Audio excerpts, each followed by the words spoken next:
Sir budget meetings ಎಲ್ಲ budget meeting ಇನ್ನೂ ಪ್ರಾರಂಭ ಆಗಿಲ್ಲ. ಪ್ರಿಲಿಮಿನರಿ ಚರ್ಚೆ ಮಾಡ್ತಾ ಇದ್ದೀವಿ ಫೈನಾನ್ಸ್ ಡಿಪಾರ್ಟ್ಮೆಂಟ್ನವ್ರ ಜೊತೆ.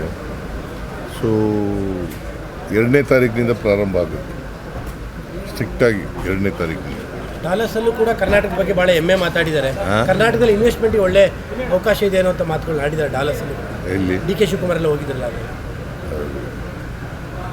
Industries minister D K Shivakumar ಎಲ್ಲ ಹೋಗಿದ್ದಾರೆ ಲಾವೋಸ್ಗೆ, ನಾನು ಹೋಗಿಲ್ಲ.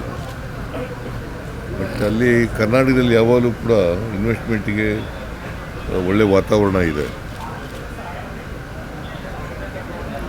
ನಮ್ಮಲ್ಲಿ ಮ್ಯಾನ್ ಪವರ್ ಜಾಸ್ತಿ ಇದೆ, both skilled and unskilled power ಸಿಗ್ತದೆ. ಈಗ ಆಗಿ ಸ್ಕಿಲ್ ಟ್ರೈನಿಂಗ್ ಎಲ್ಲ ಮಾಡಿಕೊಡ್ತಾ ಇದ್ದೀವಿ. ಸೊ ಹಾಗಾಗಿ ಎಲ್ಲಿ ಸ್ಕಿಲ್ ಟ್ರೈನಿಂಗ್ ಆಗಿರ್ತದೆ ಅವ್ರಿಗೆ 100% ಕೆಲಸ ಸಿಗುತ್ತೆ. ಸರ್, ಈಗ ಮೊನ್ನೆ ವಿಧಾನಸಭೆಯಲ್ಲಿ ಆದಂಥ ವಿಚಾರದಲ್ಲಿ ರಾಷ್ಟ್ರಪತಿಗಳಿಗೆ ರಾಜ್ಯಪಾಲರು ವರದಿ ಕೊಟ್ಟಿದ್ದಾರೆ. ಕೊಡಲಿ, ಪಾಪ ಬೇಡ. ತಮ್ಮ ಕಡೆಯಿಂದ ಏನಾಗ್ತದೆ?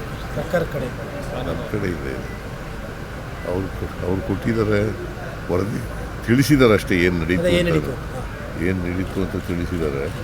ಬಟ್ ರಾಜ್ಯಪಾಲರು ಈಗ 176 of the Indian constitution, 163 of the Indian constitution says shall address the ಅಂತ, ಶಲ್ ಅಂತ ಪದ ಉಪಯೋಗಿಸಿರೋದು. ಅದರಿಂದ ಅವರು ಮಾಡಬೇಕಾಗಿತ್ತು. ನಾಳೆನೂ ಕೂಡ ಭಾಷಣ ಮಾಡಬೇಕಾಗಿದೆ ಸರ್. ನಾಳೆನೂ ಕೂಡ ತಾವು ಬರ್ಕೊಟ್ಟ ಭಾಷಣ ನಾಳೆ ಬರ್ಕೊಡ್ತೀವಿ ನಾವು. ಬಟ್ ಅವರು ಭಾಷಣ ಮಾಡೋದು ಇದರಲ್ಲಿ ನಾವು ಏನು ಬರ್ಕೊಡ್ತೀವಿ ಅದನ್ನು ಮಾಡಲೇಬೇಕು. ಜಂಟಿ ಅಧಿವೇಶನ ಮಾಡುವಾಗ ನಾವು ಸರ್ಕಾರ ಏನು ಬರ್ಕೊಡ್ತೀವಿ ಅದನ್ನು ಮಾಡಲೇಬೇಕು, ಡಿಸ್ಕ್ರಿಷನ್ ಇಲ್ಲ ಅಲ್ಲಿ. ನಾಳೆದು ಕೂಡ ತಾವು ಬರ್ಕೊಟ್ಟಿದ್ದಲ್ಲ ಸರ್? ನಾವು ಬರ್ಕೊಡ್ತೀವಿ, ಬಟ್ ಅವರು ಚೇಂಜ್ ಮಾಡ್ಕೊಳ್ಳೋಕ್ಕೆ ಸಾಧ್ಯತೆ ಇರ್ತದೆ. ಯಾಕಂದ್ರೆ ಇವತ್ತಿನ ಪರಿಸ್ಥಿತಿ ಚೇಂಜ್ ಮಾಡ್ಕೊಳ್ಳೋ ಸಾಧ್ಯತೆ ಇದೆಯಾ ಗೊತ್ತಿಲ್ಲ.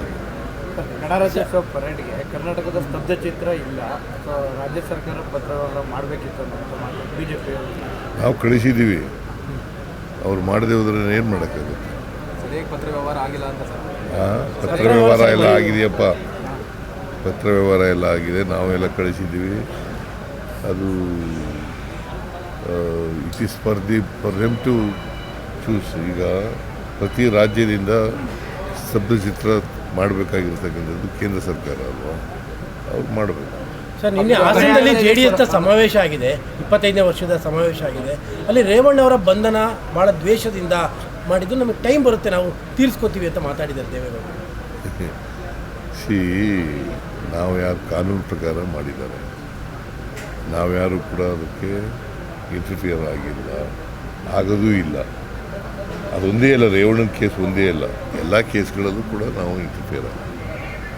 ಕಾಲ ಬಂದರೆ ನಾವು ಉತ್ತರ ಕೊಡ್ತೀವಿ, ಕಾಲ ಬರುತ್ತೆ ನಮಗೂ. ಅಧಿಕಾರಿಗಳು ಗಿಫ್ಟ್ ಕೊಟ್ಟಿದ್ದಾರೆ ಅಂತ, ಅಧಿಕಾರಿಗಳಿಗೂ ಗಿಫ್ಟ್ ಕೊಟ್ಟಿದ್ದಾರೆ. ಅಲ್ಲ, ಸುಳ್ಳ್ರಿ, ಅಧಿಕಾರಿಗಳಿಗೆ ಯಾರು ಗಿಫ್ಟ್ ಕೊಡಕ್ಕೆ ಹೋಗ್ತಾರೆ? ಅಲ್ಲ, ಸರ್ಕಾರ ಅಲ್ಲ, ಇಲಾಖೆಯಿಂದ ಬಹುಮಾನ ಘೋಷಣೆ ಆಗಿದೆ, ಅದೇನೋ ಮಾಡಿಲ್ಲ.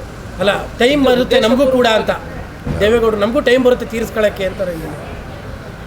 ಈಗ ಕಾನೂನು ಪ್ರಕಾರ ಮಾಡಿರ್ತಾರೆ, ಅವರು ಕಾನೂನು ಪ್ರಕಾರ ಮಾಡಲಿ. ಅವ್ರ ಕಾಲದಲ್ಲಿ ಅವ್ರಿಗೆ ಅಧಿಕಾರ ಬರಲ್ಲ, ಒಂದು ವೇಳೆ ಬಂದ್ಗಿಂದ್ರೆ ಅಧಿಕಾರ ಅವರು ಐ ಡೋಂಟ್ ನೋ ಯಾವ ಅರ್ಥದಲ್ಲಿ ಹೇಳ್ತಾರೆ ಗೊತ್ತಿಲ್ಲ ನನಗೆ. ಅವ್ರಿಗೆ ಹೆಂಗೆ ಅಧಿಕಾರ ಬರ್ತದೆ? 17 ಗೆದ್ದಿರೋರಿಗೆ ಹೆಂಗೆ ಅಧಿಕಾರ ಬರ್ತದೆ? ಈ ಸಲ ನಿರ್ನಾಮ ಮಾಡ್ತೀವಿ ಕಾಂಗ್ರೆಸ್ನ ಅನ್ನೋ ಒಂದು ಘೋಷವಾಕ್ಯ ನಿನ್ನೆ ಆಯ್ತಪ್ಪ, ಬಾಯಿನಲ್ಲಿ ಹೇಳಿದ್ರೆ ರಾಜಕೀಯ ಭಾಷಣ ಮಾಡಬೇಕು ತಕ್ಷಣ ಆಗುತ್ತೆ. ಅವರು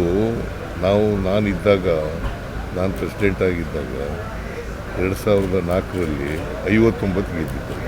ಈಗ ಎಷ್ಟು ಗೆದ್ದಿದ್ದಾರೆ? 17. ಬಟ್ ಅವರಿಗೆ ಬಿಜೆಪಿ ಜೊತೆಲಿ ಇರೋ ಕಾನ್ಫಿಡೆನ್ಸ್ ಇದೆ. ಬಿಜೆಪಿ ಜೊತೆಲಿ ಬಿಜೆಪಿ ಅವ್ರು ಜಾಸ್ತಿ ಗೆದ್ರೆ ಸ್ವಲ್ಪ ಬಿಟ್ಬಿಡ್ತಾರೆ ಇವರಿಗೆ ಚೀಫ್ ಮಿನಿಸ್ಟರ್ ಆಗಕ್ಕೆ.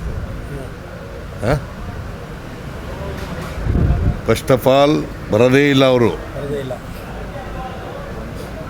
ಫಸ್ಟ್ ಆಫ್ ಆಲ್ ಬರೋದೇ ಇಲ್ಲ, ಯಾವ ಕಾರಣಕ್ಕೂ ಬರಲ್ಲ. BJP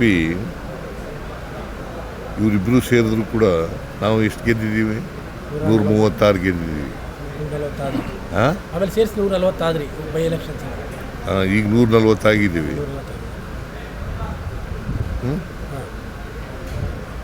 ಹೆಂಗೆ ಗೆಲ್ತಾರೆ? 28ಕ್ಕೂ ನಾವೇ ಅಧಿಕಾರಕ್ಕೆ ಬರೋದು. ಇವ್ರು ಬರೋಕ್ಕೆ ಸಾಧ್ಯನೇ ಇಲ್ಲ. BJP ಮತ್ತು JDS ಅಲಯನ್ಸ್ ಆದರೂ ಬರೋಕ್ಕೆ ಸಾಧ್ಯ. 28ಕ್ಕೂ ತಮ್ಮದೇ ನಾಯಕತ್ವನ? ಹಾಂ, ಯಾವುದು? 28ಕ್ಕೂ ತಮ್ಮದೇ ನಾಯಕತ್ವನ? High command high command. ತೀರ್ಮಾನ. Okay, thank you.